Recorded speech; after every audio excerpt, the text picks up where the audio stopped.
All right, well, welcome everyone. If you've just joined us, as Dr. Kurt says, we're talking about a really great topic today.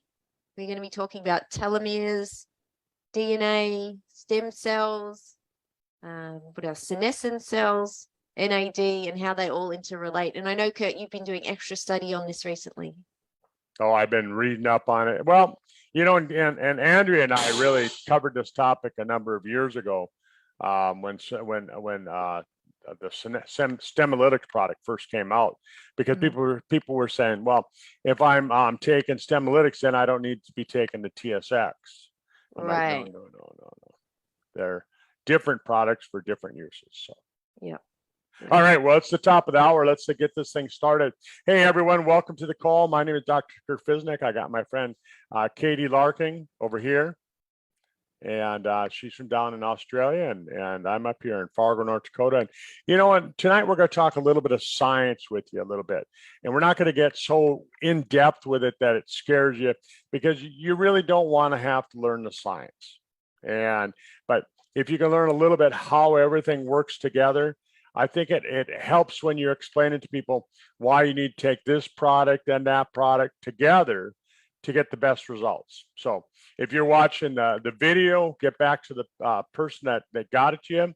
Let them know that you might be interested in taking some of these products.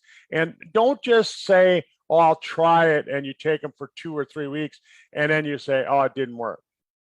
Yeah, it doesn't work that way.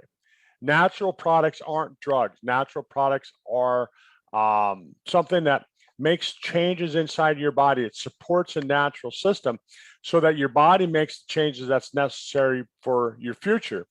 What drugs do is drugs trick your body into doing something, so you get an immediate result, but it's not necessarily long-term a good thing.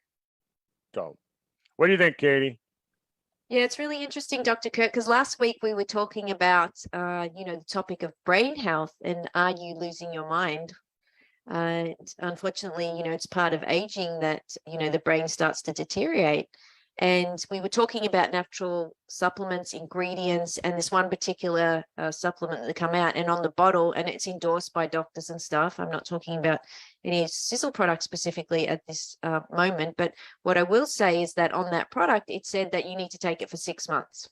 6 months. Mm-hmm. Yeah. I think all natural products should have that on the label. It should, have some kind of a time frame that says take it for this long, in order for you to see the kind of results that you want to see. And otherwise people, they get this idea that, oh, it's oh, my pain isn't gone, I've been taking this for 3 days. Yeah, it is just not long enough. It does take a long time for things to restore. I mean, some nutrients take a very long time to restore. Even, my experience with iodine and how many people, I think now we're up to, I was just counting in my head the other day, I know 9 or 10 people that have tested for iodine deficiency, and out of the 10, 8 were deficient. And a lot of them were severely deficient. And with iodine, the nutrient doesn't just come back into the system straight away. In fact, it can take well over a year, even 2 years for the levels to get back into the normal range. And Wow. I'll just share this story once, and I was taking extra iodine because I know I needed it, and I misread the bottle, and I was just telling a friend about it the other day, and I misread the bottle, and I took an extremely high dose, I mean, really crazy high dose, accidentally, for 3 weeks. And then I realized that, oh, I didn't read the bottle properly. And I spoke to someone, they said, well, how do you feel? And I said, well, I didn't feel any different. And it didn't, go and just push my levels up straight away, because it's a prolonged, time that it takes. It takes a long time to get into the system what the body didn't use and discarded.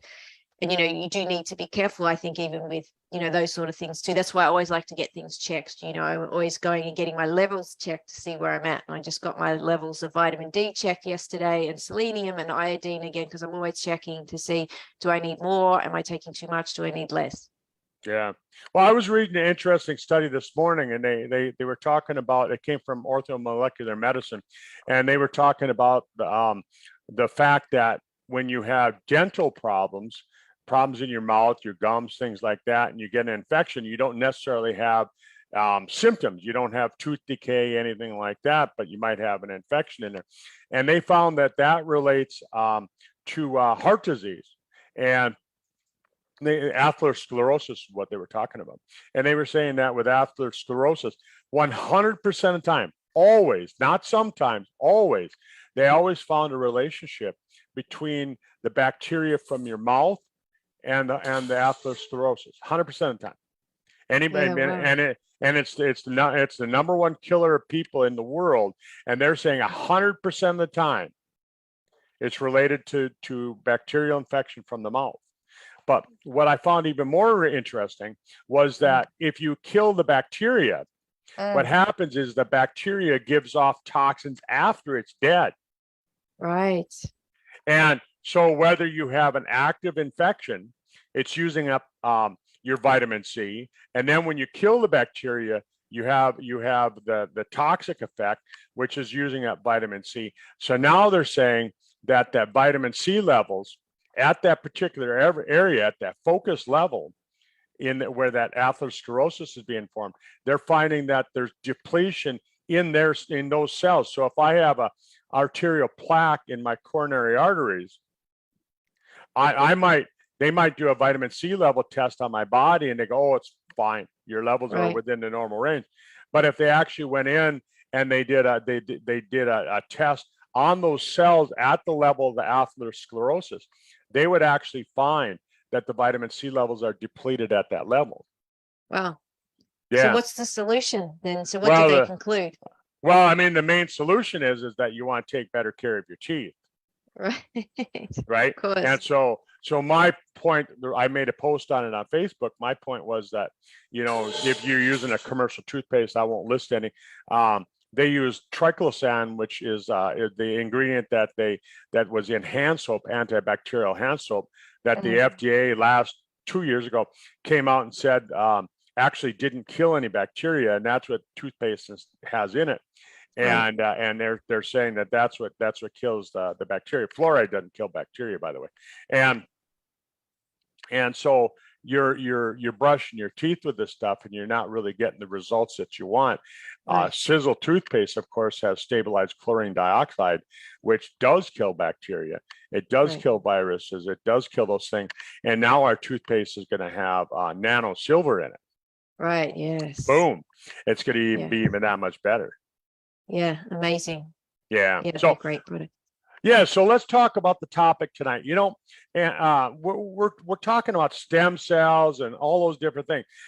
Katie, years and years ago, they discovered chromosomes and DNA, right? The double-stranded helix and all of that. And it was a really, really Nobel Prize winning discovery. It was, it was like, oh, we're going to be able to fix the process of aging. We're going to have people that'll live forever, right? And we know it became of that. It never really went anywhere. It was great science. We wouldn't be where we are today if they wouldn't have made that discovery years and years ago, right? Right. Then they cloned that sheep. You remember Dolly? They cloned Dolly. Yep. And you remember the baby's name, the cloned sheep? I don't remember the baby's name, but I do know it only lived to 6 and had all the health problems it was born with because of the telomeres. That's right, Molly. Dolly and Molly. And so you had a baby sheep with adult health problems because of the topic we're going to talk about tonight, where the older you are, the more genetic challenges you have because of the fact that you lose certain things. I'm 60 years old. I have no problem telling people that I'm 60 years old. And at 60, the number of active stem cells that I have is down considerably compared to when I was 20. Right. And when you look at that, well, I mean, what's the number? Is it like 50% down? It's quite a lot. Yeah, it sounds about right. Yeah, and then when you get to be 80, it's like significantly more. It's not just a percentage. I mean, it's like I mean, it's amazingly, and that's why people when they get older, they tend to have more problems with recovering from any kind of disease that they have. Right. But not only that, the stem cells that you do have, half of them go into what we call senescence, into a senolytic state. And what that means, they used to think that meant the stem cells just merely went to sleep and they were sitting over there and they were dormant. And how do we bring them back to life, right? Right. But what they found is that senescence really means that these stem cells, they haven't gone to sleep. They've gone bad. They've become mobsters. They've become rioters. This zombie cell that we hear people talking about. And so what ends up happening is that these stem cells, they want you to join in on the fun. They want you to become part of the party. Yeah.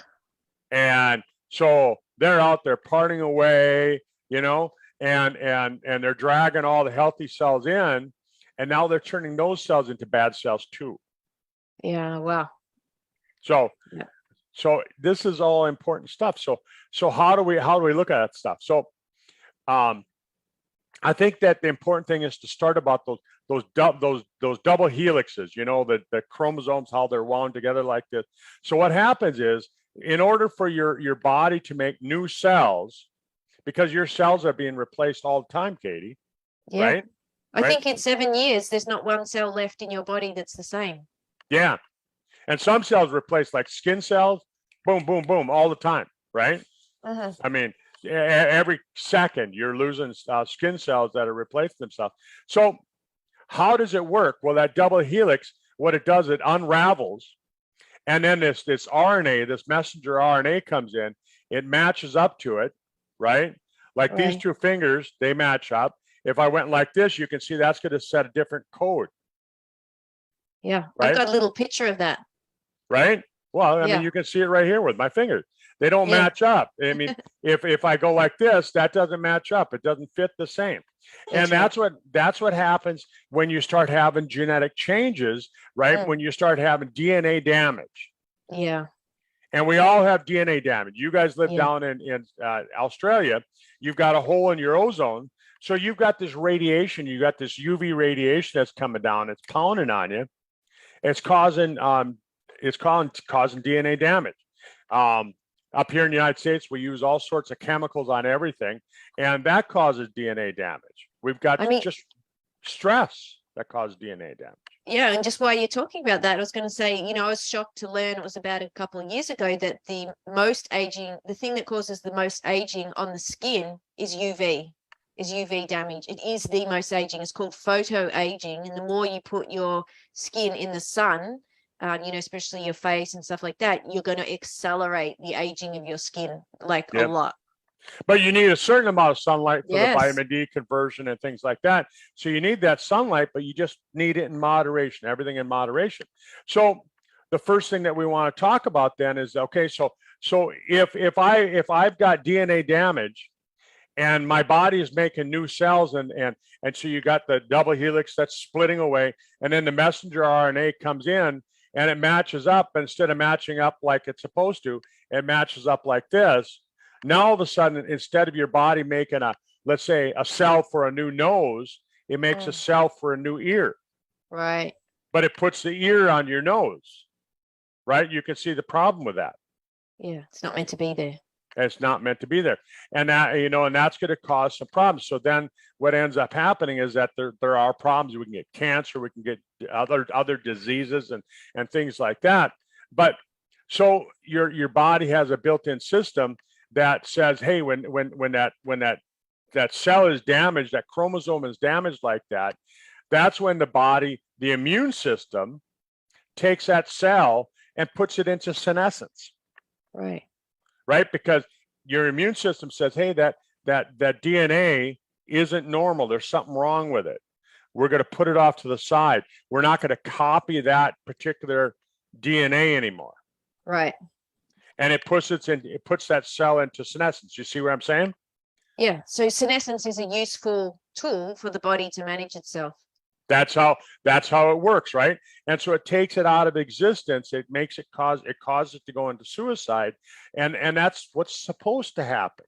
Well, if it happens, which it does in certain instances, and it does, that messenger RNA carries that. Now you're going to have a code for an abnormal DNA sequence that's going to be carried on forever and ever and ever. And you can, if you have children, you can pass it on, whether you're a man or a woman, right? You can pass that on to your offspring. Not Right. good. Because now you're going to have those genetic changes. You're going to have a genetic disease that's going to pass on for the future. So the first thing that we want to talk about is how do you do some things that's going to be reparative in nature, right? This is where resveratrol fits in, right? Because what does resveratrol do? Resveratrol turns on the Sirtuin genes, and it acts like an antioxidant in the body once that happens as well. So it provides, protection to cells.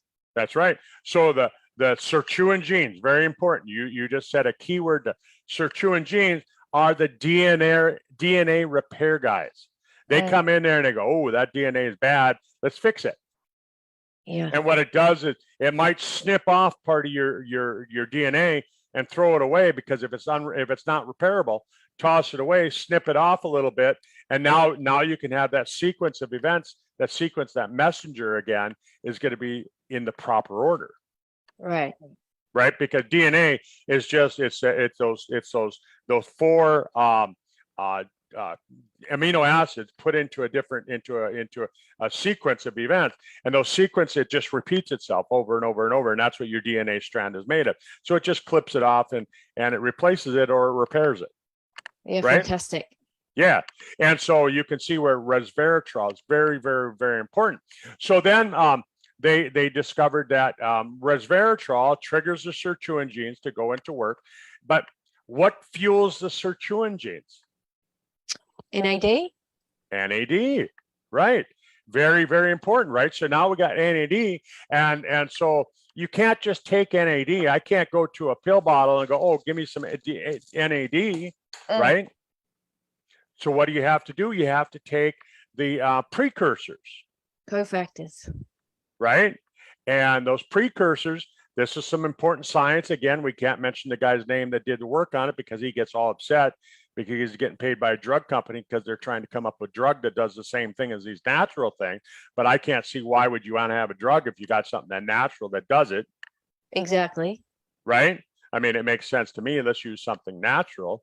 So they found that nicotinamide riboside, nicotinamide mononucleotide, long words, you don't have to remember them, but it comes from when vitamin C reacts with vitamin B3, when it reacts with ribosine, and all of that starts working together, right?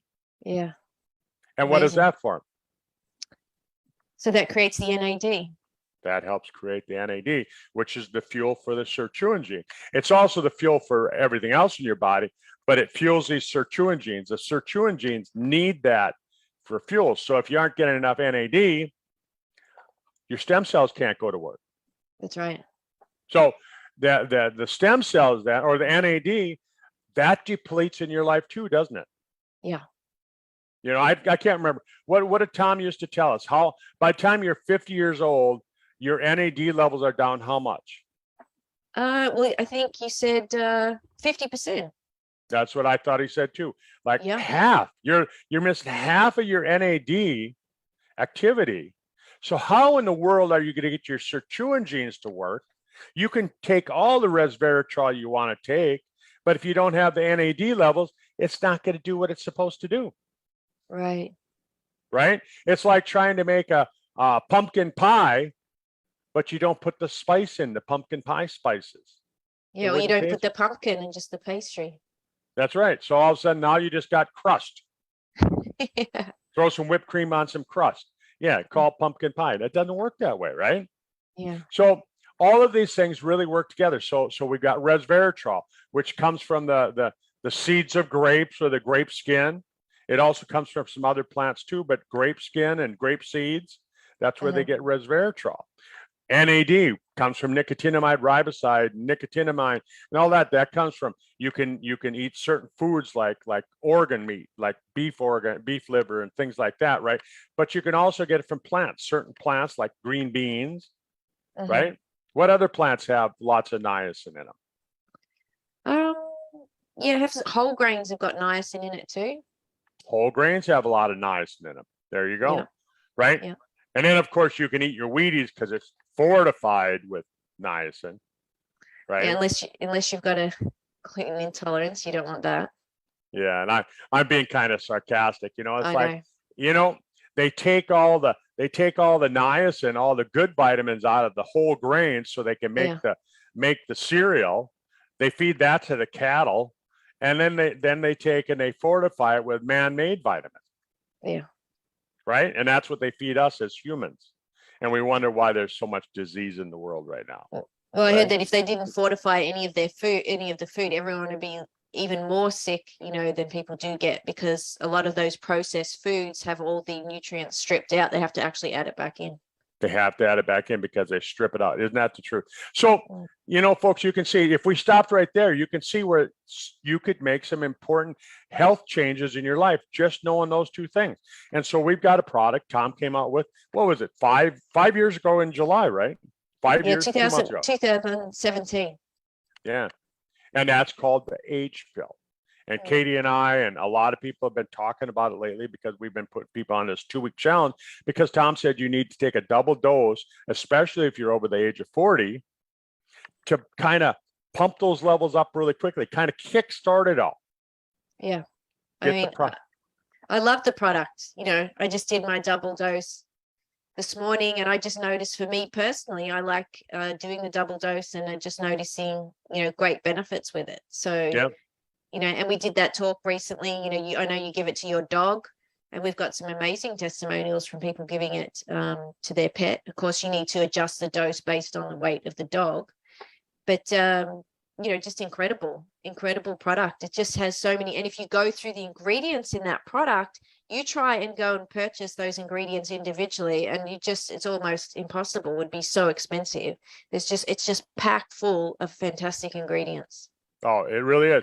And so Tom Senior, he was the keynote speaker at the World Stem Cell Congress over in Barcelona, Spain. And he was sitting there talking to Aubrey de Grey, one of the iconic figures in the anti-aging world. I've met Aubrey. Did you know that? I met Aubrey de Grey. I had my picture taken with him out at the Rad Fest.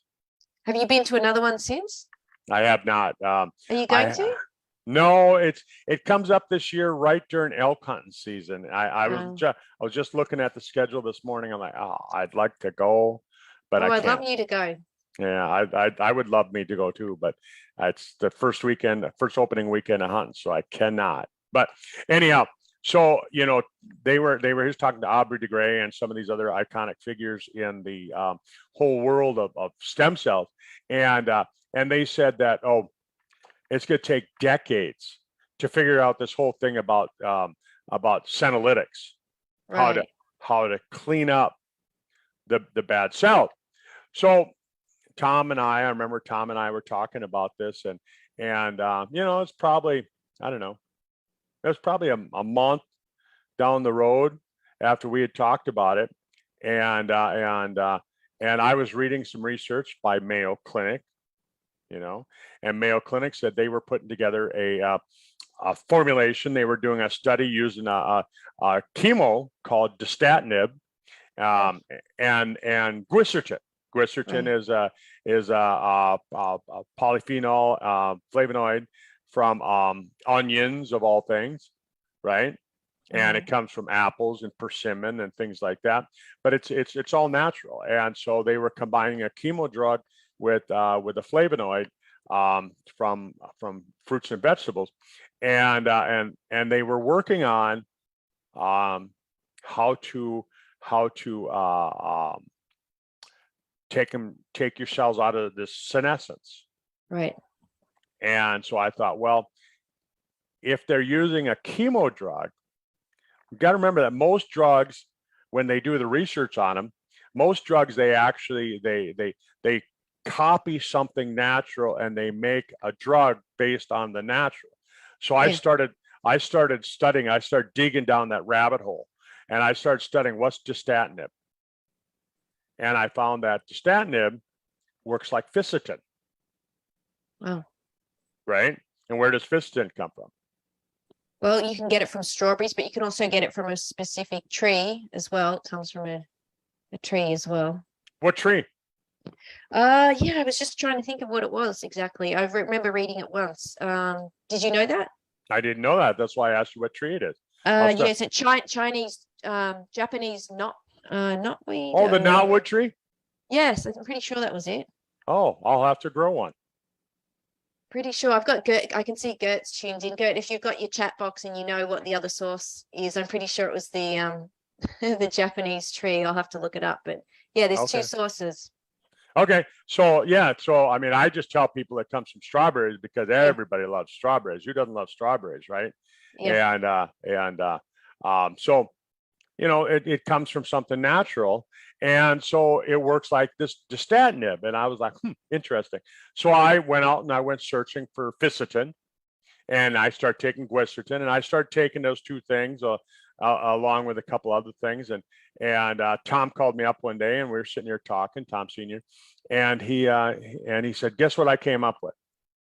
I said, "A formula for senolytics," and it was kind of crickets, quiet.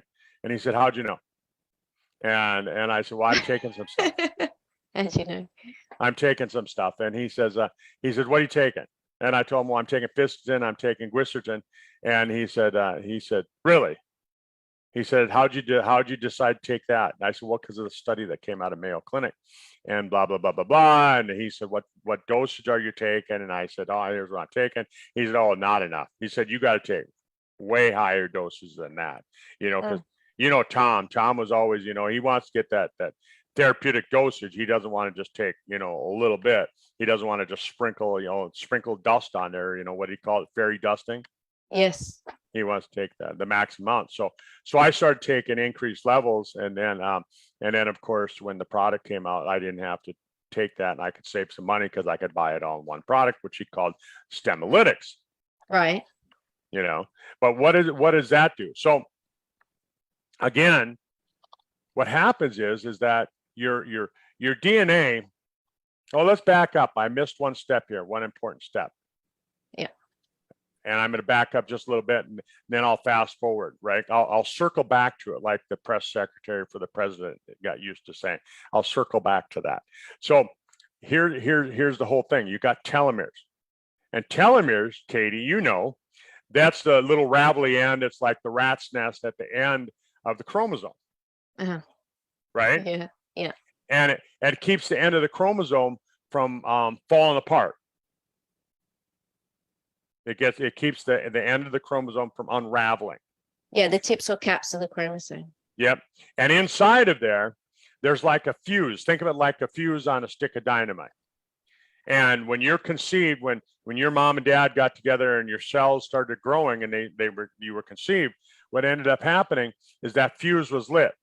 And so as you go through life, it clips off a little piece of that telomere. So think of the telomere like this cord. This is my cord for my charging my cell phone, and it clips off a little bit of it. Boom, boom, boom, boom, boom, and eventually you don't have enough fuse left to sustain life. You don't have enough to protect that telomere, or to protect the DNA, the chromosome. So in 2009, just 13 years ago, a group of scientists, they discovered that you could rebuild that. You couldn't rebuild it back to its original length, but as it was, because it's going to continue to be clipped off. But if you can rebuild it, put more on the end. Every time a little piece comes off, you put a little bit more on. You rebuild it. You just keep doing that, right? Yeah. So can I interject there and just say, so we're going to talk about ingredients that support those telomeres, but before we talk about those ingredients, can you talk about some of the lifestyle things people can do to support their telomeres? You bet. Well, same thing that we've been talking about. I mean, get away from the processed foods. That's, those chemicals, those are really, really good. Make sure, and even just omega-3s and vitamin C and your different spices like using sage and curcumin and things like that, fennel seed, all these different things are going to make a huge difference. Exercise is probably the easiest thing that people can do to rebuild their telomere. Just get out and move. Wow. Moving rebuilds the telomeres. Yeah, and you know what? I shared that study with you just recently. It doesn't even have to be, that much. They were saying the health benefits of walking 6,000 to 8,000 steps a day are huge, and improves mortality rates by 50%. I think when you get up to 8,000, and I think it was down at 6,000 if you were over 70 or something. But then they also found that if you do too much, that it has a negative effect. Too much. Anything in overabundance is not good. Yeah. But so they discovered that there's a couple of ingredients, like I said, vitamin C, things like that. But they found that there was a couple of things that really, really, really worked well on rebuilding these telomeres. And one of them comes from, it's native to China, right? Yeah. And which one is that? I can't remember. Astragalus. This astragalus. I didn't know that was native to China, though. Yeah, native to China. So astragalus was discovered to have a couple of ingredients. The two most important telomere supplements come from astragalus. One of them is astragalus, which is $70,000 per kilo. It's probably gone up in recent years because of all the stuff that's going on in the world, right? And then the other one is astragalus, and that one sells for about $4,500 per kilo. What about Bacopa? How do you pronounce it? Bacosides? Bacopa, yeah. Bacopa. Yeah, that's another one too. But the Bacopa, just to tell you the difference between astragalus and Bacopa. Yeah. Bacopicides sell for $500 per kilo. So 70,000 versus 500. So you can see the difference there. Yeah. Wow. But you don't need much of either one of them to make a difference. You just need a little pinch. Just a pinch goes a long ways, and it helps rebuild those telomeres. So now you can rebuild those telomeres. But if you don't rebuild those telomeres, again, what ends up happening is your DNA starts to unravel. When that DNA starts to unravel, now you've got that DNA damage.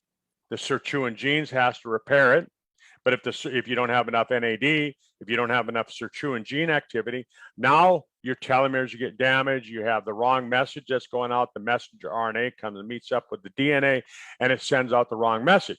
And so then your immune system steps in. Your immune system says, hey, there's something wrong here, and it puts that cell into senescence. Yeah, right. Now I'm caught back up to where I was.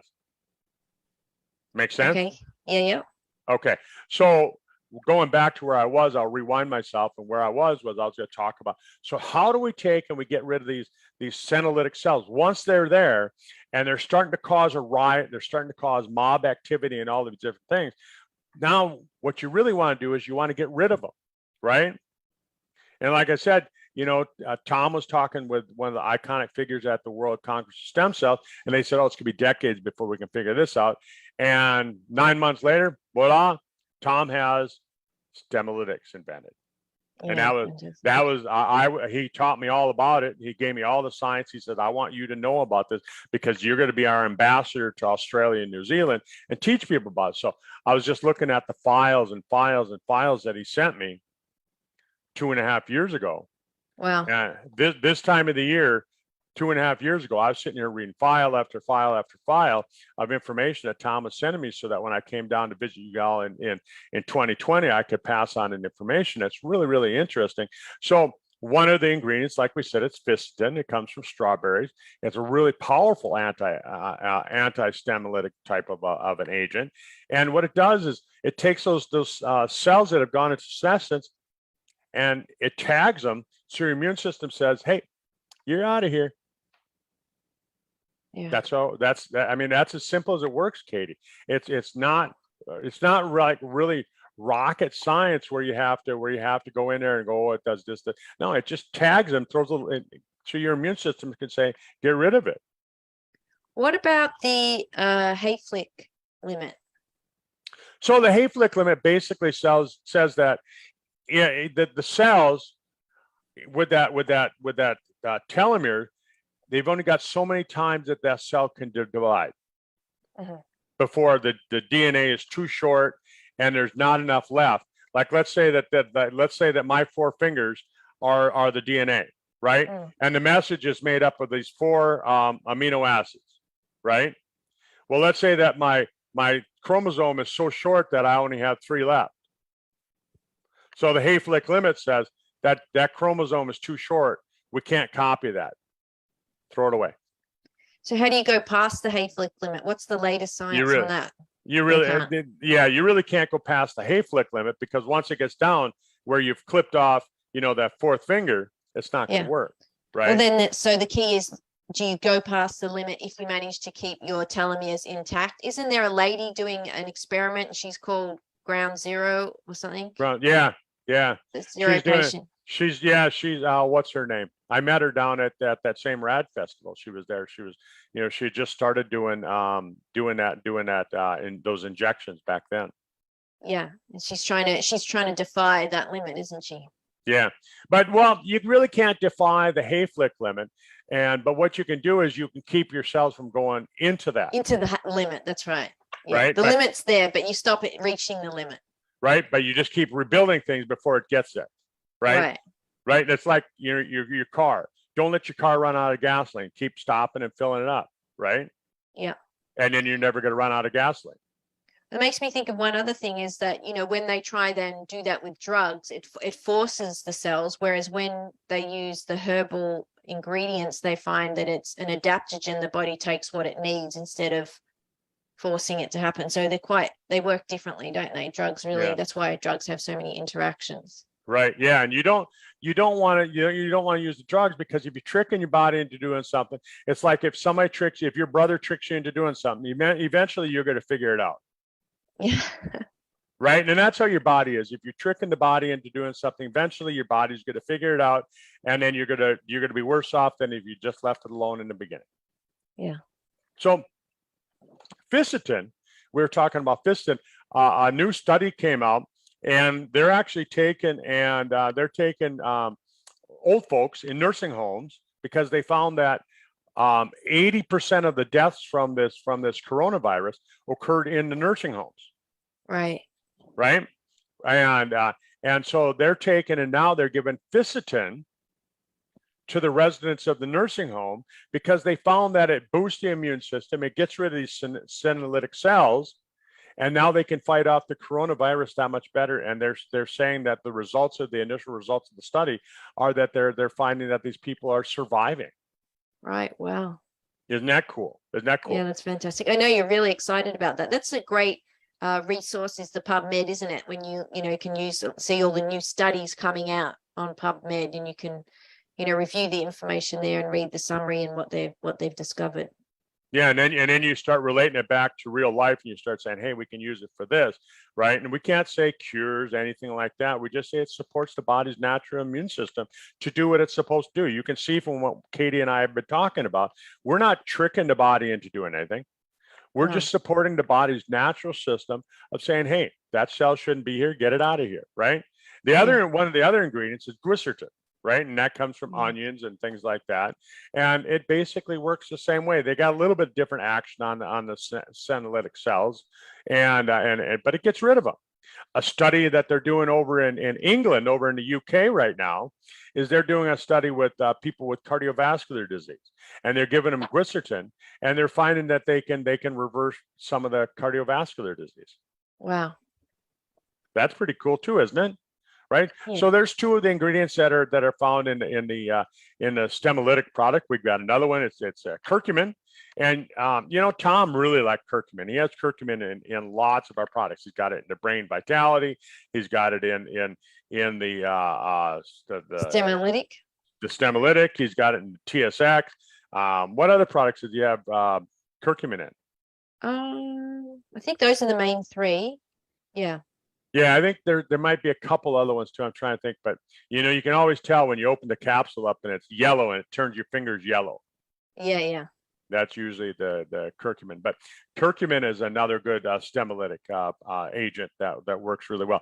And then there was another one called sclereol. You remember me talking about sclereol in 2020 when I came down there? Yeah. Yeah.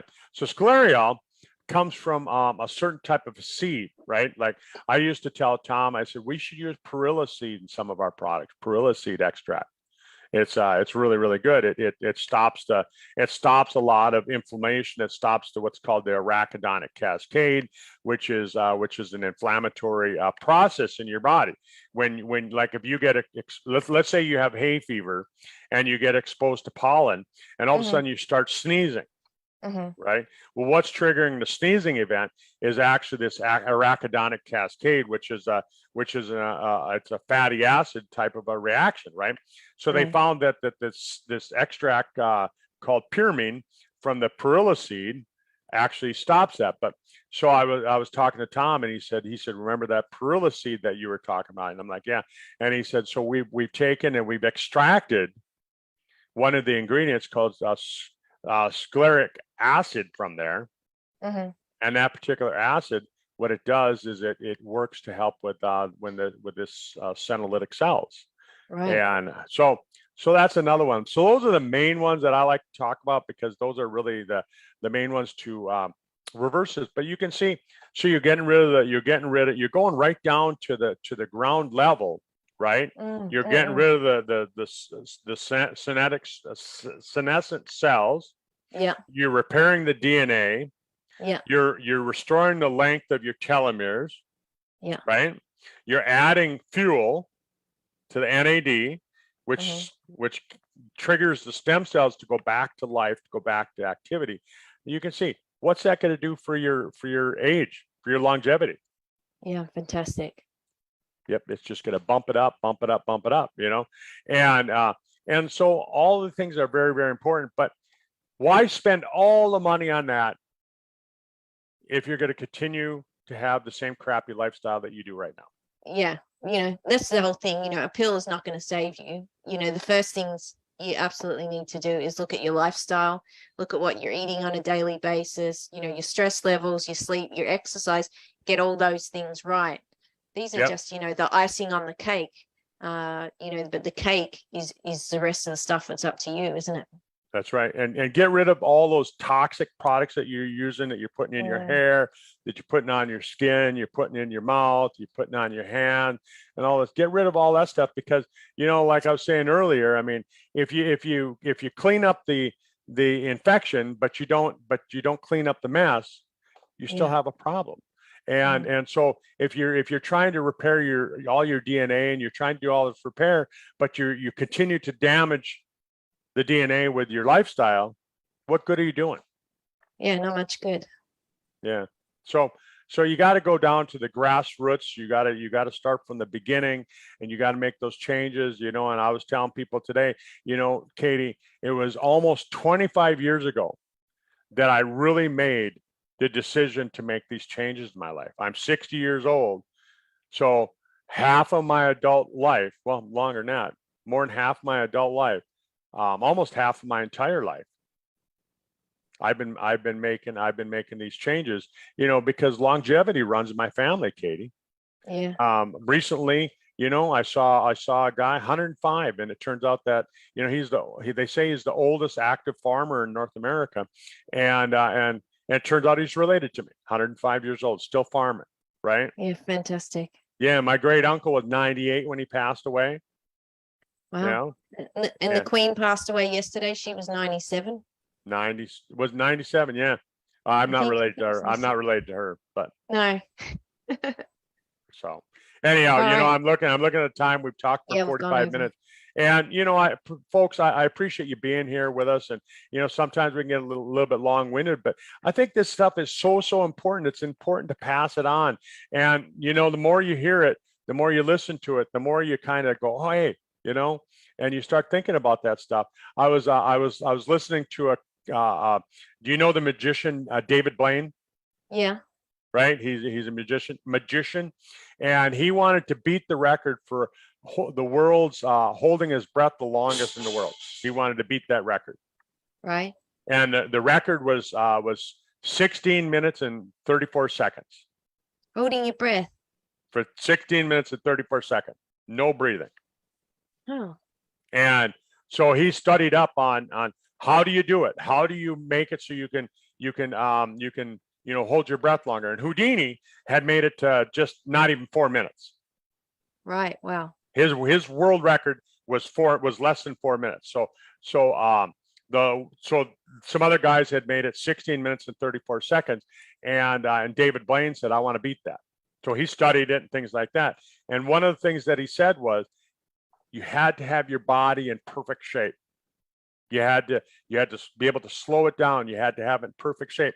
So he started eating only food that was medicinally healthy for him. And I listened to him say that, and I thought, if a guy can do that just to beat a record, to be in Guinness Book of World Records, why in the hell can't we do that to live longer? Right. I'm going to go look that up now. Yeah, it was really, really interesting. He made it over 17 minutes holding his breath. Wow. Yeah, I thought it was interesting. So folks, thanks for being with us tonight. Katie, thanks for being here every weekend and being on this call and sharing your knowledge. I know you look up all this stuff. You spend a lot of time doing research just like I do. You don't just listen to one person. You go out and research it just like I do. I appreciate that. Thank you. Oh, thank you. And it was smoke tree. Smoke tree. It was the smoke tree. Okay. I don't know if I can grow that up here in North America, but and for the folks that are listening to the recording, get back to the person that sent it to you. They were kind enough to share it, and let them know that you'd like to give it a try, and don't just try it for 2 or 3 weeks. Really give it an honest try, give it a go, make it work.